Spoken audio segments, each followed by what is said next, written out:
RC and IFRC, because of the extreme politicization of polio eradication. These are, I think, some great photos. This is in Nigeria, and if you look closely at this guy's gun, he's got the End Polio Now graphic sticker on it. So I guess he's on our side, right? And here's this picture from Pakistan, which has become just two security officials were killed just yesterday. A bomb went off and killed people.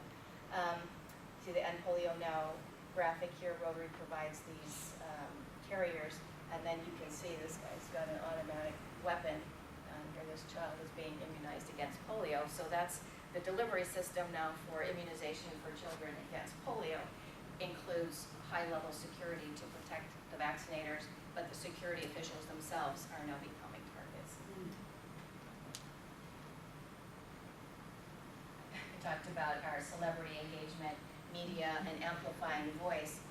This picture from Capitol Hill here with the End Polio Now graphic, Rotarians advocating with the government to provide funding for polio eradication. And we work with our friends at the United Nations Foundation who are also advocating for funding for vaccines to join us on Capitol Hill and show constituency support for polio eradication. So just a couple of things that I think we've heard already talked about, but I just wrote them down, is about the shared ownership and the shared vision. When you're working on partnerships, you have to be sharing the ownership, the accountability, the vision.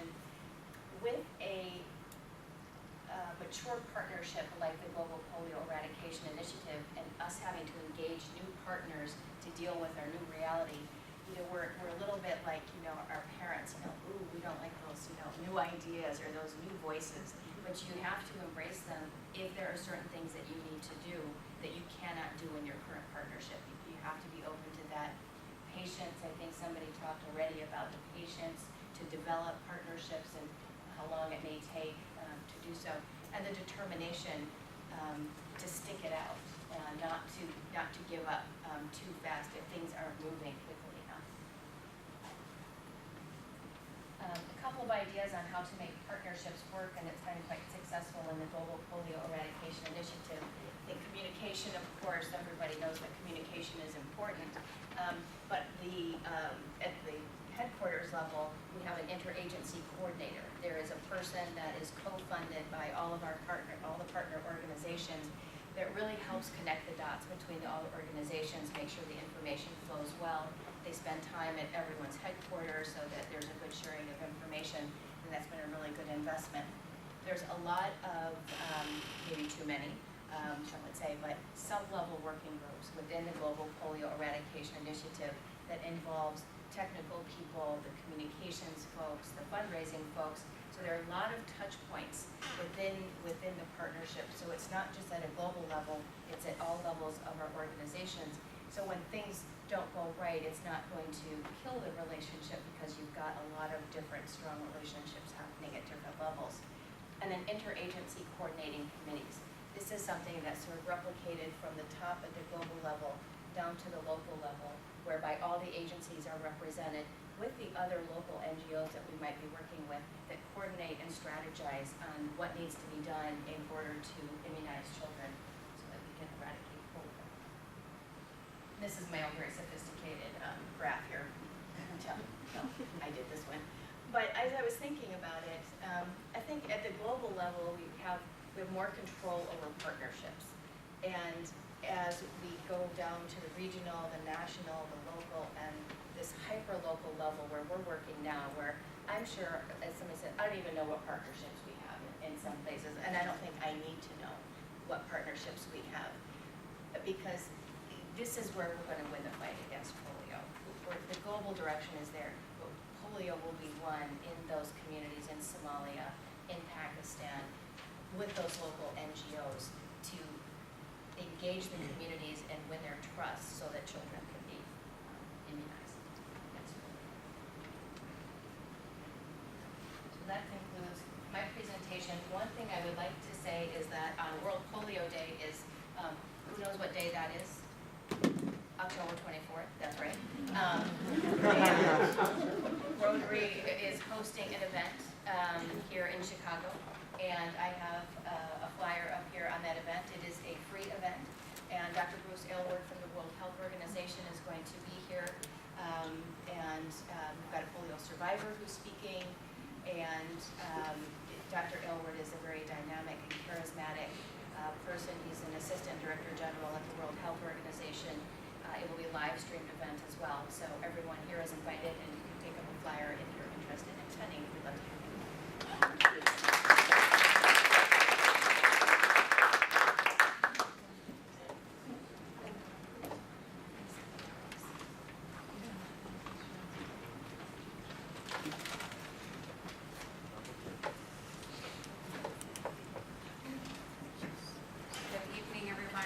Apologize in advance for my voice, but I'm getting a cold, so bear with me. I'm hoping to be able to speak for my whole presentation without sounding like a frog.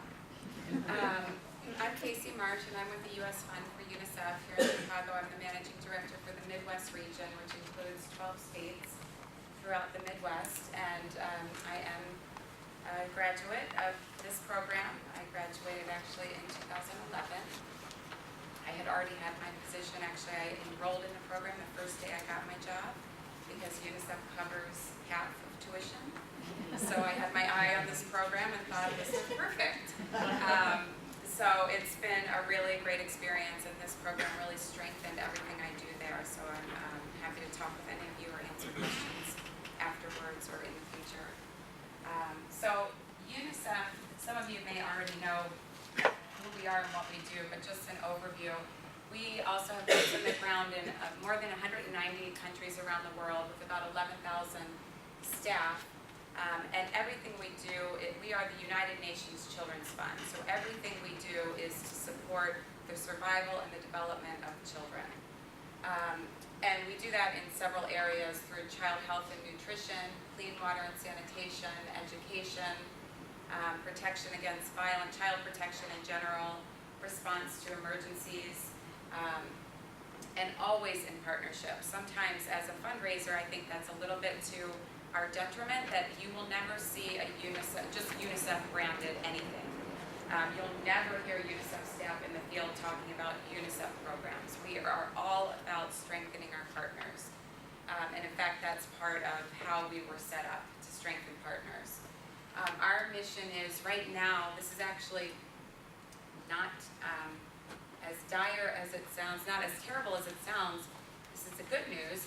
Recently, it was released that 18,000 children under the age of 5 die every day of completely preventable causes. And I only say that that's good news because when I started at the U.S. Fund for UNICEF 6 years ago, that number was 26,000. So even just in 6 years, we're seeing the decrease in child mortality, and that is not just a UNICEF effort, that's the effort of everybody at this table and many, many other partners, which is what we're here to talk about. So everything that we do is to get that number to 0. And that's also in alignment with the Millennium Development Goals, which I'm sure many of you are very familiar with. So the U.S. Fund for UNICEF, we are an autonomous NGO here in the United States.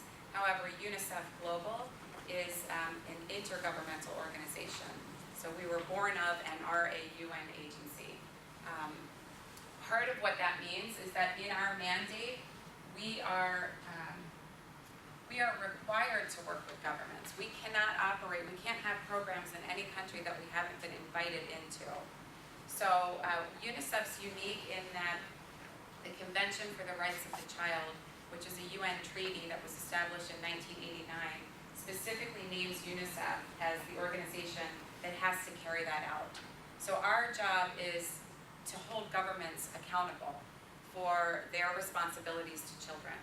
And we have a seat at the table to do that. So we are a little bit different than many of our partners who are NGOs because we have to work with the Minister of Health and Education, and we are sitting with the Finance Minister as they're developing budgets for the next 5 years, and we are the voice for children in those budgets. That's also not the interesting part that my donors want to hear about. They want to hear about how could I build a school, or how can I just buy some packets of plumpy nut, or and that is all very important part of what we do and what our NGO partners do. But really what we bring to the table that's different is that strengthening of governments and relationships. That is unique. So a lot of my colleagues have covered this, but our partnership landscape, this was a challenge for me to even narrow down a couple partnerships to talk about, because as I said, everything at the global level and even here in Chicago, what we do is in partnership. So governments, multilateral organizations, some that we've touched on and some we haven't covered a lot.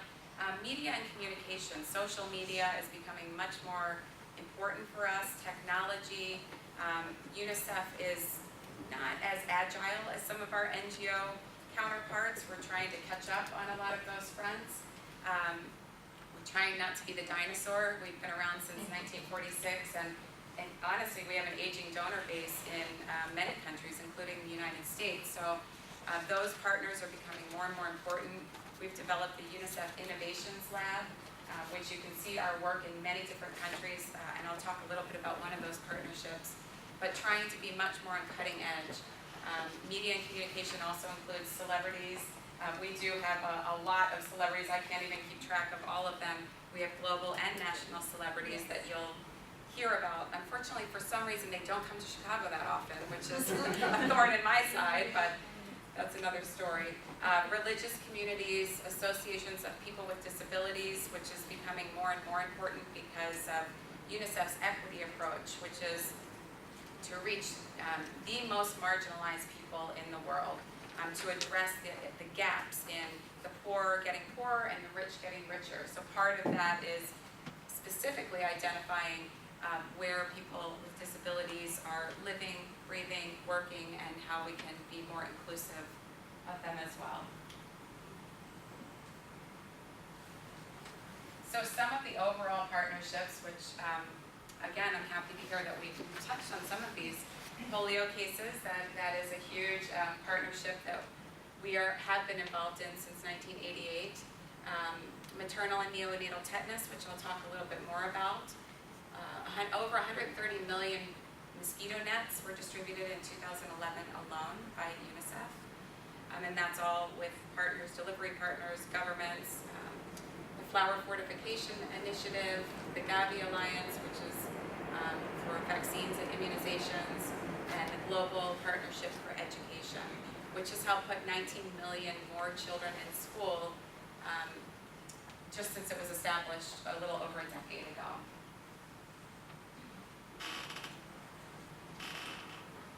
So, my photo's not showing up, but just two more I wanted to mention.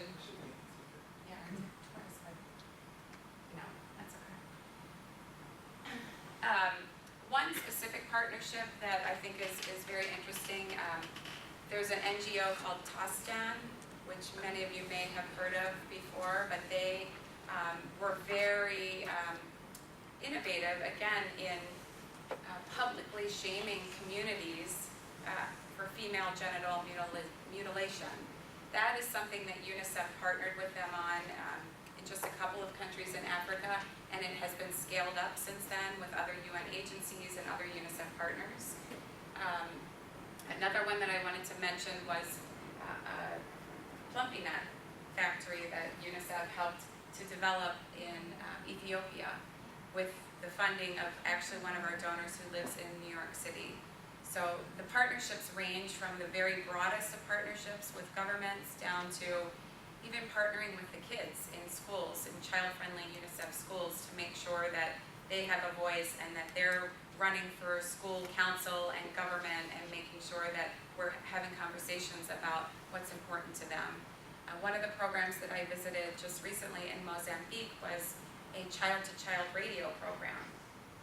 So UNICEF was directly partnering with kids, middle school age kids, on this after-school initiative throughout Mozambique. And we met the one group of these kids, and they were just amazing. I mean, these are the future presidents of Mozambique and probably several other countries.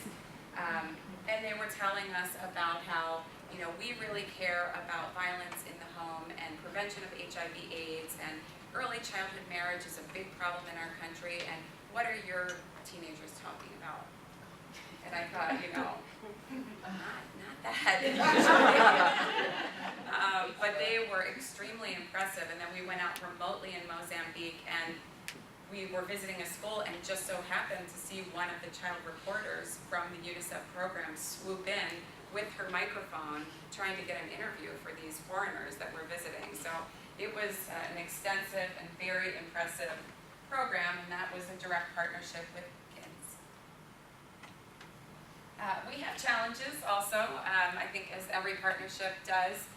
Some of these we've already covered. Screening and vetting appropriate partners, that's something that is UNICEF's specialty. Globally, UNICEF is very protective of our brand. We treat it like the Olympic rings. We want to make sure that we're aligned with the right partners, and with good reason.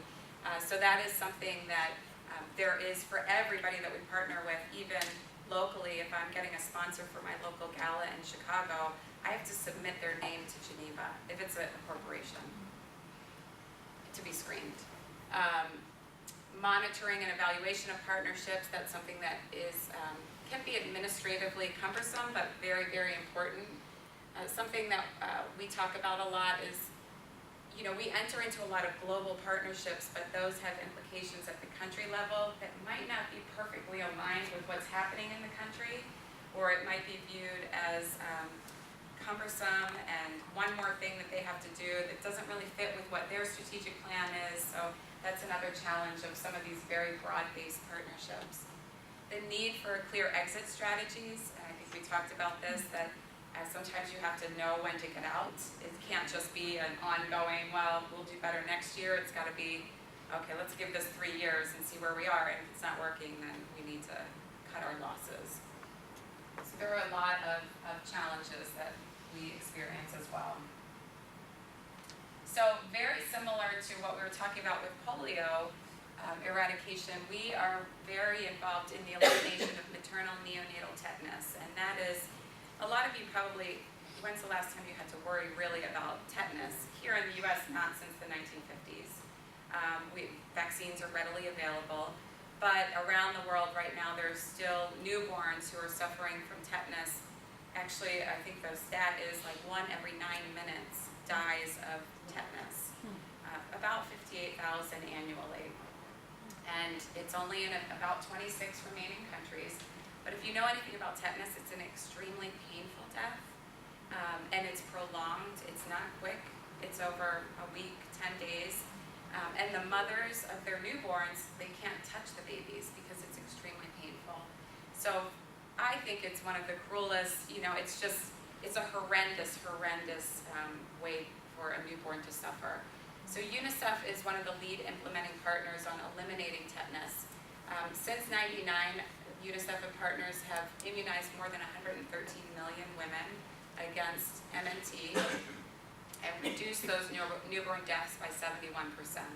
So again, progress is being made, even though it's still devastating and heartbreaking to hear what's happening. It's getting better. And the partnership just keeps getting bigger. We've actually launched a partnership here in the US, specifically with Kiwanis organization, Kiwanis International, which I'll talk a little bit about. One of the partners in the elimination of MNT, it's been a long-term partner since 2006, is Procter & Gamble. And Pampers. And I don't know if you see this much now. A few years ago this was popular in the US, but now One Pack, One Vaccine is a cause-related marketing platform that if you buy a pack of Pampers or wipes, they will donate enough money to buy a vaccine through UNICEF. And the partnership has started in the UK and spread to 60 countries around the world.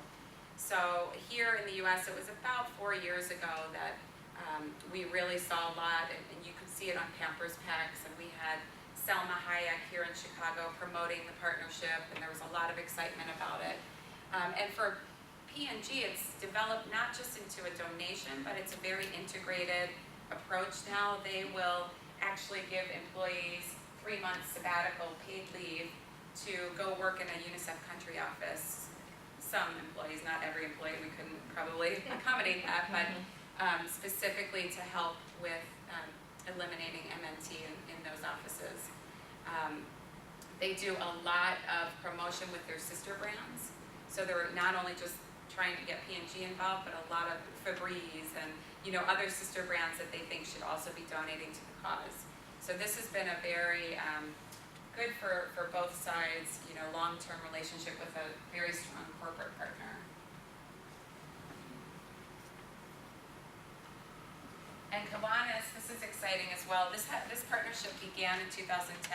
This is really on the U.S. side, and it's a fundraising partnership. So Kiwanis has about 600,000 volunteers internationally, people who just really love the organization, and they are hyper-local. I mean, you'll find Kiwanis clubs throughout the Chicago area, and it might be 10 people, it might be 15, but they just love Kiwanis, and they really get behind whatever the national and international organization is supporting.